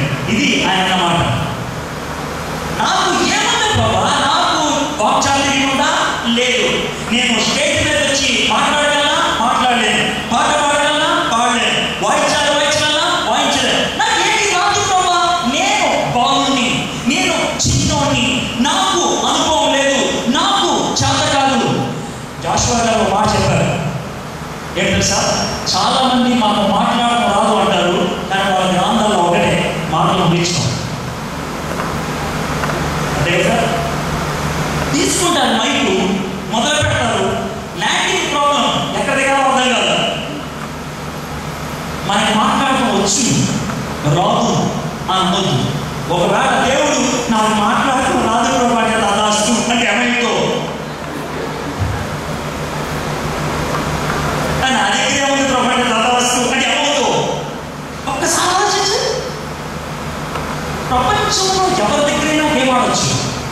దేవుడితో ఏమాడతాను? దేవుడితో నిన్ను తయారు చేసింది నేనంటే ఇర్మియా ఏమన్నాడు? అయ్యో ప్రభువా యెహోవా చిత్తగించుము, నేను బాలుని మాట్లాడటకు నాకు శక్తి చాలదు. దీన్ని 2 విధాలుగా చూడాలని ఇష్టపడతాను. ఒకటి, తప్పించుకోవడానికి ఈ మాటలు ఉపయోగించాలనుకో దేవుడి కోపం వస్తుంది, తప్పించుకోవడానికి. ఇంకో విధంగా ఉపయోగిస్తే మంచిదే. ఏంటి తెలుసా? ప్రభా నన్ను పిలుస్తున్నావే, నాకు రాదు ప్రభా, నువ్వు లేకపోతే నేనేం చేయలేను, నీ మీద ఆధారపడకపోతే నేనేం చేయలేను. అటువంటి భావం ఉందనుకో వెరీ గుడ్, మంచిదే. మొదటి రోజు వర్తమానం ఇచ్చేటప్పుడు మోషే గర్వం గురించి మాట్లాడాడు. ఈ అని చేసుకుంటూ పోయాడు, మొహం పగిలింది. నెహెమ్యా అలాంటి కాదు, విషయాన్ని తెలుసుకొని దేవా అని అడిగాడు. ఇర్మియా ఆ జాతికి చెందినవాడు. ఏ జాతి తెలుసా? దేవా నేను వాడునే, నాకు చేతకాదు. దీన్ని సాగుగా వాడద్దు, దేవుని మీద ఆధారపడడానికి వాడు బాగుంటుంది. దేవుని మీద ఆధారపడడానికి వాడాడు అని అనుకున్నాను. నేను నిన్ను అప్పుడు యెహోవా నాకు ఇలాగ సెలవిచ్చింది. 7వ వచనం, నేను బాలుడిని అనవద్దు, నేను నిన్ను పంపిన వారి యొద్దకు నీవు పోవలేను, నీకు ఆజ్ఞాపించిన సంగతులను చెప్పవలేను, వారికి భయపడను, నిన్ను విడిపించినప్పుడు నేను నీకు తోడయ్యాను. ఇదే యెహోవా వాక్కు. ఇర్మియా అన్నాడు, ప్రభా నేను బాలుడిని, నాకేం తెలియదు ప్రభా, ఏం మాట్లాడాలో తెలియదు, ఎక్కడికి వెళ్ళాలో తెలియదు, కష్టం వస్తే ఏం చేయాలో తెలియదు. 3 విషయాలు. నేను బాలుడిని, ఎందుకు తెలుసా? ఎక్కడికి వెళ్ళాలో నాకు తెలియదు, ఏం చెప్పాలో నాకు తెలియదు, అక్కడికి వెళ్ళిన తర్వాత నా పరిస్థితిలో అడ్మిట్ అయ్యాకో ఏం చేయాలో నాకు తెలియదు. ఇది 3. ఈ 3 బట్టి నేను బాలుడిని అంటే ఎస్ యెహోవా దేవుడు 3 విషయాలు ఆయన చెప్తున్నాడు. ఆయన ఏం చెప్తున్నాడు? 7వ వచనం, యెహోవా నాకు ఇలాగ సెలవిచ్చును, నేను బాలుడిని అనవద్దు, నేను నిన్ను పంపు వారి యొద్దకే నీవు పోవాలి. నెంబర్ 1, దేవుని చేతుల్లో ఉంటే నీకు డైరెక్షన్ ఎవరిస్తారు? దేవుడు ఇస్తారు. ఎక్కడికి వెళ్ళాలో, ఎవరి దగ్గరికి వెళ్ళాలో డైరెక్షన్ ఎవరిస్తారు? దేవుడు ఇస్తారు. నువ్వు టెన్షన్ పడద్దు, నేను ఎక్కడికి వెళ్ళాలో, నేను ఎవరి దగ్గరికి వెళ్ళాలో టెన్షన్ పడద్దు, దేవుడు ఇస్తాడు నీకు డైరెక్షన్. ఇది అదే మాట చెప్తాను, నీ ఇస్తా, నేను ఎక్కడికి వెళ్ళాలో, నేను నిన్ను పంపిన వారి వద్దకే నువ్వు పోవాలి, నీకు ఆజ్ఞాపించిన సంగతులను నీవు చెప్పవాలి. సెకండ్ వన్, నేను ఎక్కడికి వెళ్ళాలో నాకు తెలియదు. మొదటి, ఏం చెప్పాలో నాకు తెలియదు, నేను చెప్తానుగా, అడిగాను నేను చెప్తానుగా, నేనేం చెప్తే అది చెప్పు, నేనేమి చెప్పమంటే అది చెప్పు. నువ్వు ఎక్కడికి వెళ్ళాలో నేను చెప్తా, నువ్వు ఏం చెప్పాలో నేను చెప్తా. 3వది, వారికి భయపడను, నిన్ను విడిపించటకు నేను నీకు తోడైనాను. విడిపించడం అనే మాట ఎప్పుడు వస్తుంది? విడిపించు కాబట్టి రక్షించండి రక్షించండి అని ఎప్పుడు అంటారు? ఎవడన్నా పట్టుకుంటే లేకపోతే ఎక్కడైనా పడిపోతుంది, అంతే కదా. ఎక్కడైనా పడిపోతే అవసరం, లేకపోతే ఎవడన్నా పట్టుకుంటే అవసరం. ఎక్కడ పట్టుకోకుండా విడిపించండి విడిపించండి. ఎవరు పట్టుకున్నాడు? ఎవరు పట్టుకున్నాడు అంటారా? లేకపోతే కుర్చీలో కూర్చొని రక్షించండి రక్షించండి, ఏమైందా? ఏం లేదు, ఊరినాయి అంటే యెహోవా దేవుడు ఈ మాట ఉపయోగించాడు, నేను నిన్ను విడిపిస్తాను అని అన్నాడు. అంటే ఆయన ఉద్దేశం తెలుసా? మనుషులు నిన్ను చెప్పన్నారు, మనుషులు నిన్ను పట్టుకున్నారు, పట్టుకోనిస్తాడు దేవుడు మిమ్మల్ని. గుర్తు పెట్టుకోండి, పట్టుకోనిస్తాడు, పట్టుకున్నాక ఆయన వస్తాడు. హీరో ఎంట్రీ ఎప్పుడు ఉంటుంది? హీరో ఎంట్రీ ఎప్పుడు పట్టుకున్నాడు కదా. హీరోయిన్ ఎలా పెట్టగానే కదా, అవునా కదా. పన్నీ మొహం ఎంత వేసి అది ఏదో మన భాష మాట్లాడుతున్నాడు, మధ్యాహ్నం చూస్తుందే వాళ్ళు బైబిల్ చెప్పినప్పుడు అబ్బాయి ఎప్పుడైపోయి దాన్ని ఫేస్ ఒక్కసారి హీరో అనగానే మొక్క కవలిగా మారిపోయాడు. హీరో ల్యాండింగ్, హీరోయిన్ ఎలా మొహం అనగా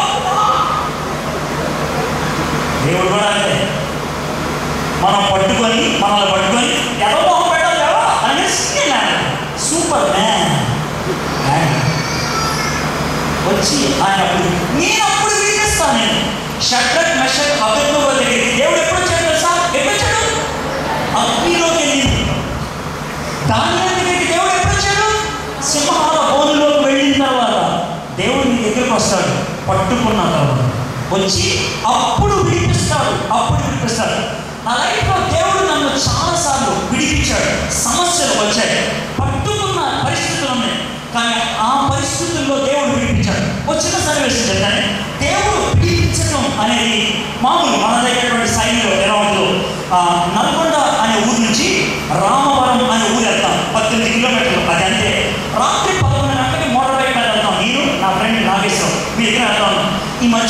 దూరం, రాత్రి 11 గంటలకి. కొంచెం దూరం వెళ్ళిన తర్వాత మా బండి ఆగిపోయింది మోటార్. రాత్రి ఆ ప్రాంతం అంతా కూడా అడవి ప్రాంతం, నక్సలైట్లు ఎక్కువ ఉన్నటువంటి ప్రాంతం. మీకు తెలిసిందే, నల్గొండ జిల్లా రామవరం నక్సలైట్లకి చాలా కేంద్రం. అయితే 1 కిలోమీటర్ కోసం బండి, 1 కిలోమీటర్ కోసం అక్కడికి వచ్చిన తర్వాత చిన్న చిన్న లైట్లు రోడ్డుకి 1 కిలోమీటర్ దూరంలో కనబడుతుంది. నా friend Nageswaram LIC officer Ramavaram, ఆయన ఏమంటారు, సార్ ఇక్కడ ఊరు ఉంది, మనం బండిని అక్కడికి తీసుకెళ్దాం అన్నాడు. తోసుకొని వెళ్ళాం. ఏం చేద్దామన్నా అన్నాడు, ఈ రాత్రి ఈ బండితో వెళ్ళడం మంచిది కాదు, ఈ మధ్యలో పుల్లులు అయి ఉంటే కష్టం అని అన్నాడు. సరే మనం ఏం చేద్దాం అన్నాం, ఈ ఊళ్ళో పడుకుందాం. ఎక్కడ పడుకునేస్తారన్నాను, కేవలం గుడికి తెచ్చుకుందాం, వాకిట్లో పడుకుందాం అన్నాం. గుడి కనబడింది, ఒక ఇల్లు కనబడింది, పాక ముందుకు వరండా ఉంటుంది, ఆ వరండాలో పడుకుందాం అని అన్నాను. పడుకుందాం అని వెళ్ళి కూర్చున్నాం. నాగేశ్వరం ఒక తలంపు వచ్చింది, ఇది ఎవరిలో తెలియదు. మనం ఇక్కడ పడుకున్నాం అనుకో, మనం కళ్ళు తెరవకుండా చదివేచ్చు మనం, కాబట్టి అవి చెప్పడం మంచిది అని అన్నాడు. తలుపు కొట్టాం, 12 అయింది ఆ టైంకి. పన్నాడు, తలుపు కొట్టాం, ఆడవాడా అందరు తీశాడు. అంటే సార్ బండి ఆగిపోయిందండి, మీరు ఎవరు పనుంటే పడుకుంటాం అన్నాడు. అది ఎవరు అన్నాడు. లోపలికి టక్మని తలిపేశాడు. అమ్మాయ వీడు ఒప్పుకున్నాడు. లోపడుతున్నాం, బండి ఆడ పెట్టాం, ఆ బయట ఎదురు పెట్టుకున్నాం, పడుకున్నాం. పడిచిన ప్రార్థన చేస్తాం, పడుకున్నాం. పడుకున్న 5 నిమిషాలు మనం తలిపేసాం. మళ్ళీ ఎవరో ఉద్దేశించారు. అన్న అన్నాడు. పర్లేదు రేపా అన్న, లేదండి అన్నం తెలియదు అన్న, రండి బాగుంది అన్నాడు. అంటే వీడి గురించి లోన్ నడుచుకుంటే దగ్గర కూర్చున్నాం. అనవాడా అని అన్నాడు. అది బాగా అంటే బిర్యానీ తీసుకొచ్చి పెట్టాడు. అది 100 రోజు బిర్యానీ తీసుకొచ్చి పెట్టిన దాన్ని పైసలు కదా, మేము చేసే తొలి పని మీకు తెలుసు కదా, అన్నం పెట్టాలని మేము ఒకరికొకరు చూస్తున్నాం. పబ్లిక్ ప్రేర్ చేస్తే కుదరదుగా, వాళ్ళేవో మొదలు పెడితే మనం చాలా ప్రాక్టికల్గా ఆలోచించాం. చూసుకుందాం అంటే కుదరదు. అవునా? అందుకని నేను మొహం చూస్తున్నాం, ఎవరు స్టార్ట్ చేస్తున్నాం, ఇద్దరికి పళ్ళు మూసుకొని సైలెంట్గా మనం అర్థం చేసుకున్నాం. చేసుకొని అన్నం మొదలు పెట్టినాం. ఏం చేశారు అన్నాడు.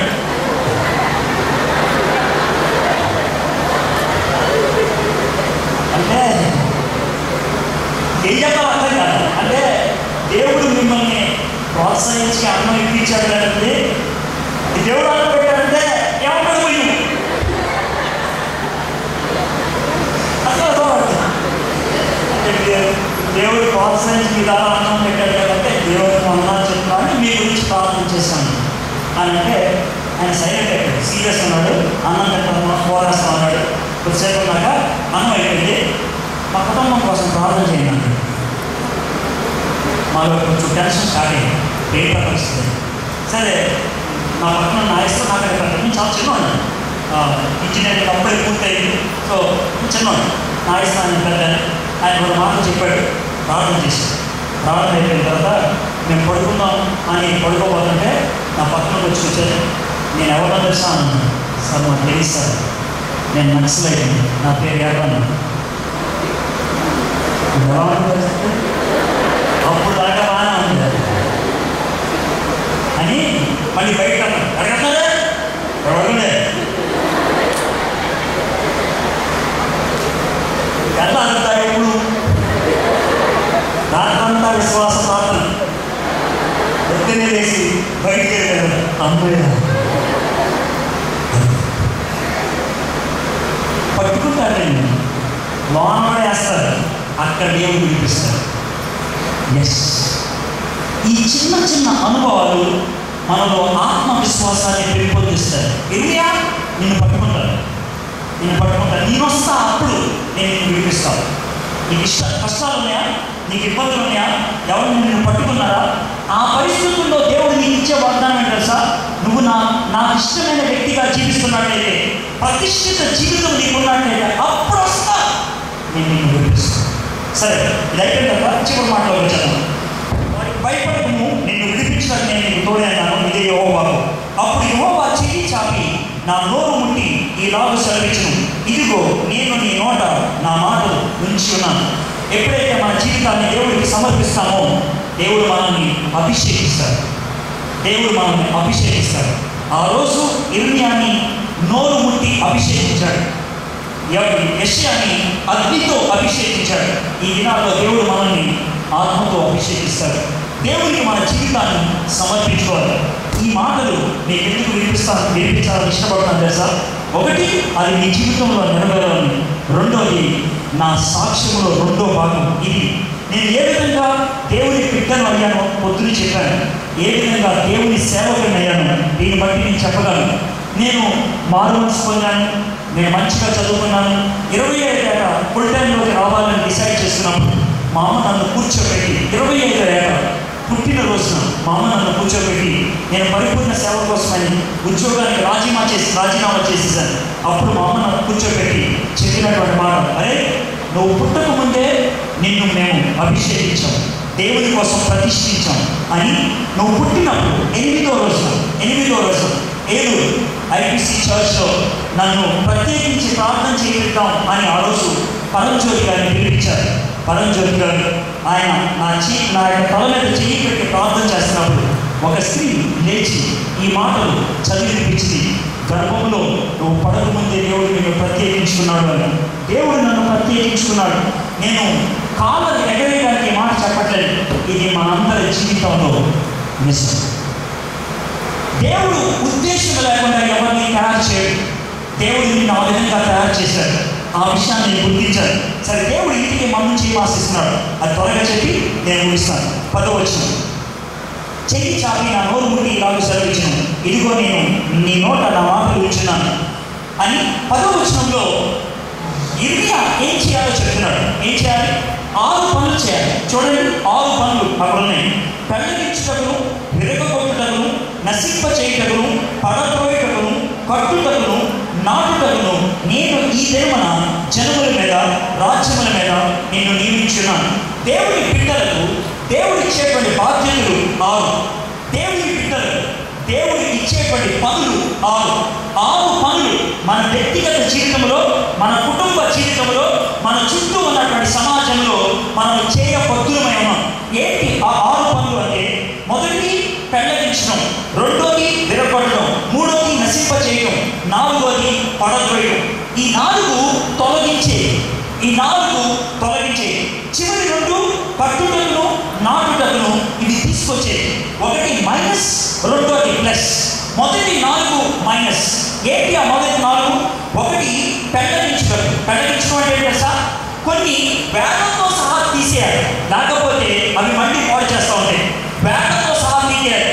దేవుని బిడ్డలు అయిన తర్వాత, యేసు ప్రభుని సొంత రక్షకుడిగా అంగీకరించిన తర్వాత కొన్ని వేగంతో సహా తీయాలి. ఉదాహరణకి, యేసు ప్రభుని అంగీకరించక ముందు రోజుకి 2 పెట్టి సిగరెట్ తాగేవాడు. యేసు ప్రభుని అంగీకరించిన తర్వాత అన్న ముందు 3 తాగుతానే, తర్వాత 2 తాగుతానే, తర్వాత 3 తాగుతానే, తర్వాత 6 తాగుతానే, తర్వాత పావు తాగుతానే అంటే మొదలు వేడితో సహా పీకి పడేయాలి. కొన్ని వేడితో సహా పీకి పడేయాలి. ఆ రోజుకు పెట్టి చేసుకుంటానన్నా, ఇది వాడు వాటర్ వేసేవాడిని అంటే మొదలు వేగంతో సహా పీకి పడేయాలి.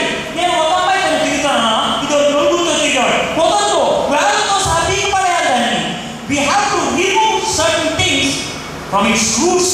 నేను యేసు ప్రభుని సొంత రక్షకుడిగా అంగీకరించినప్పుడు ఒక డ్రగ్ ఎడిక్ట్ చెప్పాను కదా, డ్రగ్స్ మానేశారు.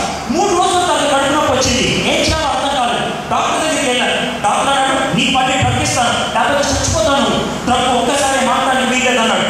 కానీ నాకు ఈ మాట అర్థమైంది. పెళ్ళగించాలని ప్రార్థన చేశాను. ప్రభా, ఈ డ్రగ్స్ నుంచి నన్ను బయటికి తప్పించు, లేకపోతే నన్ను లేపేయి అని అడిగా.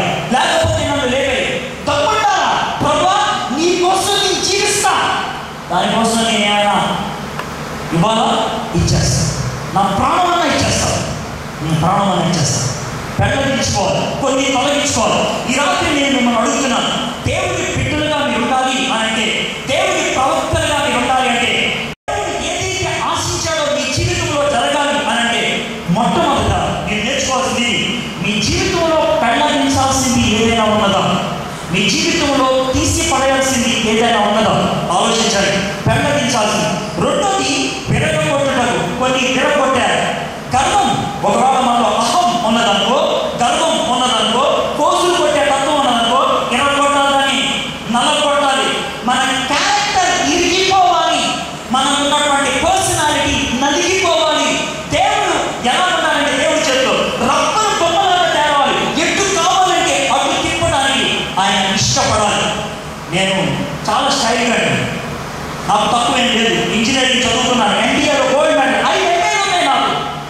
తక్కువేం కాదు.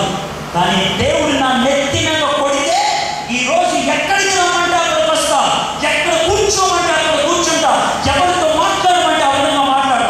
రబ్బరు బొమ్మను చేశాడు దేవుడు, నన్ను రబ్బరు బొమ్మను చేశాడు. దేవుడు విరం కొడితే వాడు ఉపయోగపడేవాడు అవుతాడు. దేవుడు విరం కొడితే గర్వం ఉండడానికి వీల్లేదు, అహం ఉండడానికి వీల్లేదు. హైపు కాదు మనిషికి కావాల్సింది, దేవుడి చేత విరగొట్టబడదు. విరగొట్టబడితే దేవుడు ఎవరినైనా వాడుకుంటాడు. విరగొట్టబడదు. రెండోది. మూడోది నశింపచేయుటకును. నాలుగోది పడద్రోయటం. కొన్ని పడేయాలి, కొన్ని వేళతో పిలియాలి, కొన్ని నొక్కి పడేయాలి, కొన్ని విరగొట్టాలి. నాలుగు. ఈ నాలుగు మీ జీవితంలో చేయాల్సింది అవసరం. ఒకసారి పరిశీలన చేసుకోండి, ఒకసారి పరిశీలన. దేవుడు తొలగించమని అడుగుతున్నది ఏమన్నా ఈ రెండు అయిపోయింది. ఈ నాలుగు అయిపోయిన తర్వాత చివరి రెండు కట్టుటకును నాటుటకును. కట్టడం అంటే ఏంటి తెలుసా? ఆల్రెడీ ఉన్నది కానీ నెమ్మదిగా నిర్మించుకుంటూ రావాలి. కొన్ని ఆల్రెడీ ఉంటే మనం వాటిని నిర్మించుకుంటూ రావాలి. కొంతమంది బాగా పాటలు పాడతారు, సినిమా పాటలు పాడతారు. అయితే పాటలు మానే ఎక్కర్లేదు, సినిమా పాటల బదులు దేవుని పాటలు పాడాలి. కొంతమంది సీరియస్ బాగా చూస్తారు, మానే ఎక్కర్లేదు, ఆ సీరియస్ బదులు వేరే చదవడం మొదలు పెట్టడం ఉంటుంది. కట్టుకోవడం అంటే అది వాటిని మనకి కావలసినటువంటి పద్ధతిలోకి మార్చుకోవడం, మనకి కావలసినటువంటి రీతిలోకి మార్చుకోవడం. దేవుడికి ఇచ్చినటువంటి అభిరుచులు, దేవుడికి ఇచ్చినటువంటి తలాంతులు దేవుడి కోసం వాడడం మొదలు పెట్టడమే కట్టుకోవడం అని అంటారు. రెండోది నాటుటలు. లేని వాటిని మనం కొన్ని తెచ్చుకొని పెట్టుకోవాలి. బహుశా మీ లైఫ్లో ప్రార్థన చేయడం లేదేమో, ప్రార్థన చేయడం నేర్చుకోవాలి. దేవుని వాక్యం చదవడం అలవాటు లేదేమో, చదవడం నేర్చుకోవాలి. ఇతరుల దగ్గరికి వెళ్ళి సువార్తను బోధించేటువంటి అలవాటు లేదేమో, బోధించడం నేర్చుకోవాలి. నాటుటలు అంటే మొదటి నుంచి అది రావాలి, ఒక బీజంలాగా మొదలు పెట్టాలి. ఈ 6 పనులు చేయడానికి నేను నిన్ను నియమించున్నాను అని అంటున్నాడు దేవుడు. ఇర్మియాను ఏ విధంగా నియమించుకున్నాడు? దేవుడు నిన్ను నన్ను నియమించుకోవడానికి ఇష్టపడుతున్నాడు. దేవుడు అటువంటి వ్యక్తుల కోసం ఎదురు చూస్తున్నాడు. దేవుడు అటువంటి వ్యక్తులు ఉన్నట్లయితే ఆ వ్యక్తుల ద్వారా జీవితాలు మార్చాలి అని ఆశపడతాడు. ఒక వ్యక్తి ఉంటే చాలు సమాజం మారిపోతుంది. ఒక వ్యక్తి అలాంటి వాడు ఉంటే చాలు దేశం మారిపోతుంది. ఒక వ్యక్తిని బట్టి సమాజాలు, దేశాలు, పరిస్థితులు మారిపోయినటువంటి సంఘటనలు రెండు మీ ముందు పెట్టి నేను ముగిస్తాను. ఒకటి మన ఆంధ్ర రాష్ట్రానికి సంబంధించింది, రెండోది ఈ ప్రపంచంలో ఒక ఖండానికి సంబంధించింది. రెండు ప్రదేశాల్లో కూడా ఒక వ్యక్తి ద్వారా దేవుడు ఎటువంటి మార్పులు తీసుకొచ్చాడో చూద్దాం. చీరాలకి బాపట్లకి మధ్యన దూరం 18 కిలోమీటర్లు మాత్రమే, 18 కిలోమీటర్లు. కానీ 1972 సంవత్సరం వరకు ఆ 18 కిలోమీటర్ల దూరం సాయంత్రం 5 దాటిన తర్వాత ఎవరు నడిచేవాడు కాదు. పైన ఈ రెండు ఊర్లకి మధ్యన ఒక జాతివాడు జీవించేవాడు. ఆ జాతివాడు ఎక్కడెక్కడి నుంచో వచ్చి అక్కడ సెటిల్ అయ్యారు. అందుకని ఆ ప్రదేశాన్ని సెటిల్మెంట్ ఏరియా అనేవాడు. సెటిల్మెంట్ ఏరియా, అక్కడ వచ్చి సెటిల్ అయ్యారు కాబట్టి వాళ్ళు జ్ఞానాదోడు. వాళ్ళు ఉన్నటువంటి వృత్తి ఒకటే. ఏంటా వృత్తి? దొంగతనం చేసి వాళ్ళు మనుషుల్ని కొల్లగొట్టేవాడు. దొంగతనం పిల్లలకి నేర్పించేవాడు. ఆ ఊర్లో ఉన్న ప్రతి వాడు దొంగవాడే. ఆడ దొంగలు, మగ దొంగలు, పిల్ల దొంగలు, ముసలి దొంగలు, పెద్ద దొంగలు, ప్రతి వాడు దొంగే. దొంగతనం వాళ్ళ వృత్తి. వాళ్ళంటే ఎవరికైనా హడలు, వాళ్ళంటే ఎవరికైనటువంటి భయం. కానీ ఆ ఊరికి 1972 సంవత్సరంలో ఒక దొరగారు వచ్చారు. ఒక దొరగారు ఆ ఊరికి వస్తే ఆ ఊర్లో ఉన్నారు. ఈ ఊరు సంగతి నీకు తెలుసా అన్నారు. నాకు తెలుసు, అందుకే వచ్చారు. నిన్ను దోచుకుంటాం పర్వాలేదు, నిన్ను చంపేస్తాం పర్వాలేదు. ఆయన అక్కడున్నాడు. ఆయన ఒక మిషనరీ, ఆయన ఒక స్వార్థికుడు. వాళ్ళకి యేసు ప్రభు గురించి చెప్పాలి అని వచ్చాడు. వ్యతిరేకించారు చాలా మంది, కానీ ఆయన మాత్రం వెనక్కి వెళ్ళిపోయారు. అలాగే వాళ్ళ మధ్యన ప్రార్థన చేస్తూ వాళ్ళకి యేసు ప్రభు గురించి చెప్పడం మొదలుపెట్టాడు. వాళ్ళ పాలిట ఆయన ప్రవక్త అయిపోయాడు. వాళ్ళ పాలిట దేవుని ప్రతినిధి అయిపోయాడు. కొన్ని సంవత్సరాల తర్వాత జరిగిన పరిస్థితి, ఆ ఊళ్ళో దొంగలు 70% మంది మార్పు చెందారు. ఆ ఊళ్ళో ఒక పెద్ద సంఘం స్థాపించబడింది. ఆ ఊళ్ళో పెద్ద చర్చి కట్టడం మొదలుపెట్టారు. ఆ ఊరిని మార్చాలని ప్రభుత్వం ఎన్నో ప్రయత్నాలు చేసింది, కుదరలేదు. కానీ ఇప్పుడు ఊరు మారిపోయింది. ప్రభుత్వం వాళ్ళు ఇందిరాగాంధీ గారు పరిపాలిస్తున్నటువంటి దినాల్లో ఒక ప్రత్యేక బృందాన్ని పంపించింది. ఆ ఊరిలో మార్పు ఎందుకు వచ్చిందో కనుక్కోండి.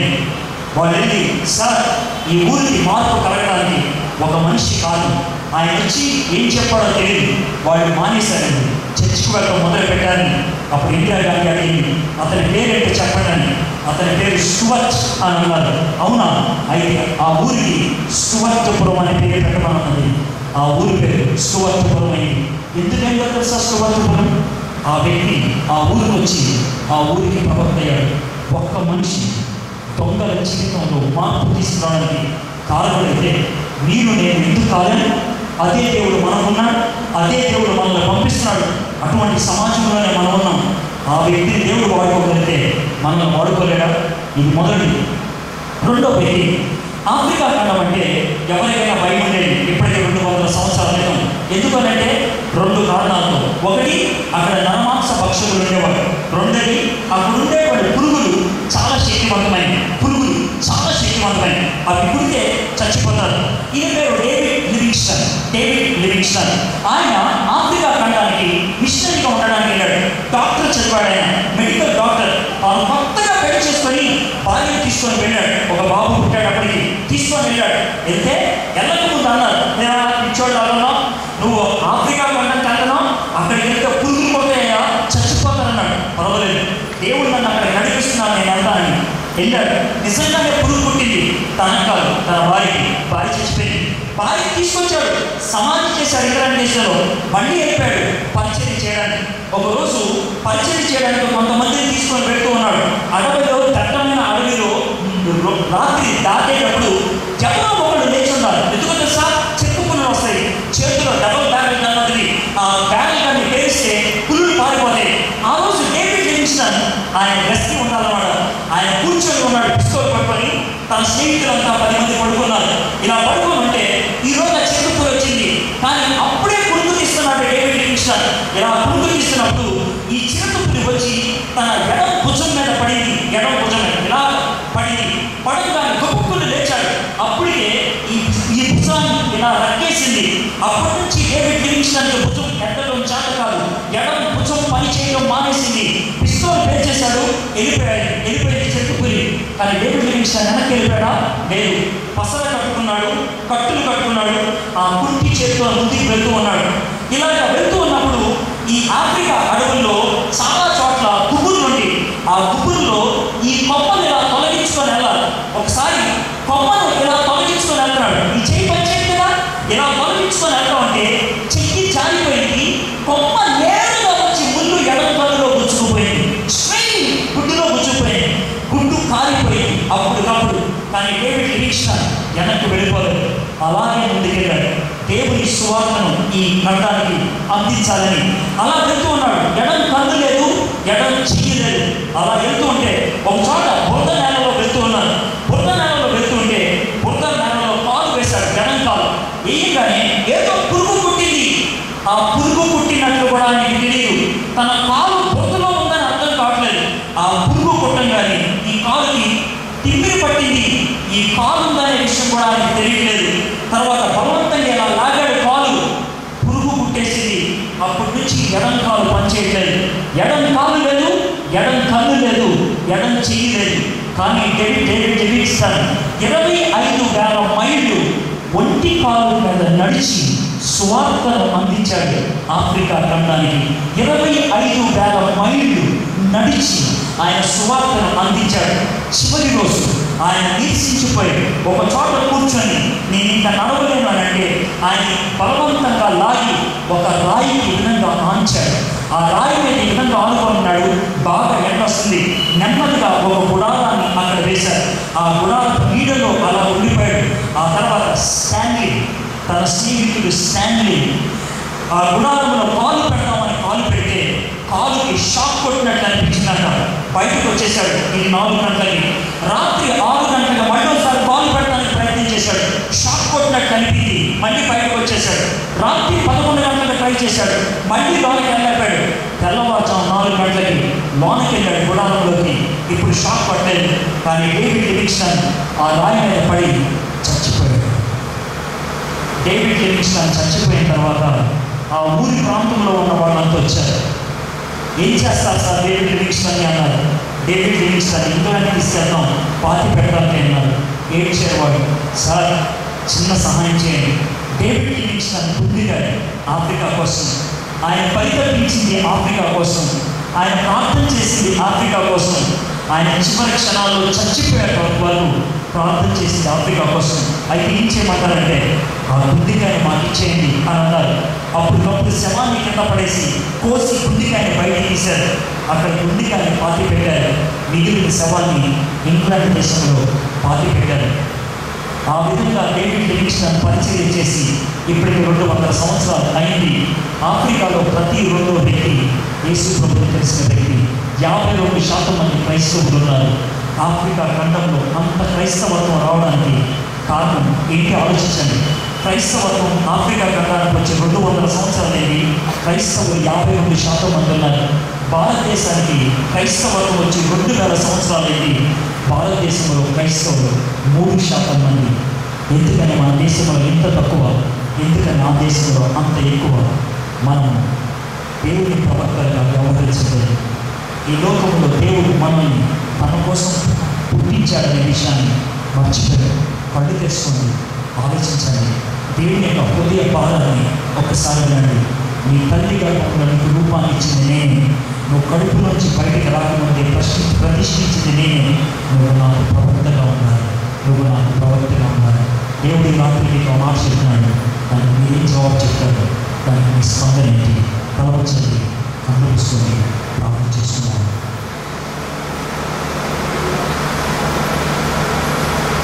పాపం పేరుపోతున్నటువంటి సంస్కృతిలో, పాపం తాండవం ఆడుతున్నటువంటి ఈ సమాజంలో దేవునికి తన ప్రతినిధులు కావాలి, దేవునికి తన ప్రవక్తలు కావాలి.